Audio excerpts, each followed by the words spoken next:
એટલે તને કેટલી વાર કીધું અહીંયા હવારમાં આવે હાવેણો ફેરવી નાખવાનો, અહીંયા ગાયું ને ચોખ્ખું રખાય બધું.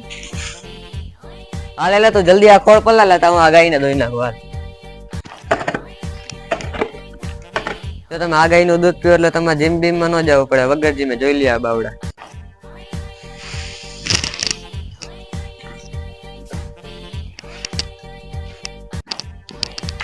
દૂધ પગાડે હાલતા આને દોતો થાવ હાલે તો લઈ લ્યો.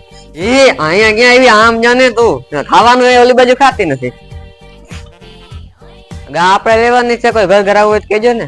એલા વાલા ખાંડ ના કોસરા તો મગવી લેજે, લાલ ગાય બહુ ખાય છે, દૂધ તો એટલું કાઢતી નથી.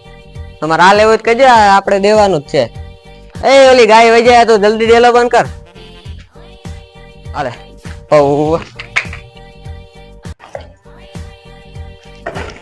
અલે તા જલ્દી 2 મિનિટ કરતો તો 2 બાથરૂમ જતો. લે તું કાલ હવે નીંદ લેતો જાય, તને કેમ બેડી ભૂખો રાખીને નો હાલે, એમ ગાયું નહીં નો હાલે. આ તું જલ્દી ખાંડ નું બકડીયું તૈયાર કર, આ ધાવી જાય નકા. 2 મિનિટ ઉભો રહે ને, આ ગાયું ને મચ્છર કરી ધુવાળો કરીને આવું. પેલા આવું 15-20 ઢોરા હતા એટલે કોઈ પૂગી ન હકતું ને, એટલે હવે કઈ થોડા ઘર પૂરતા રાખ્યા હે.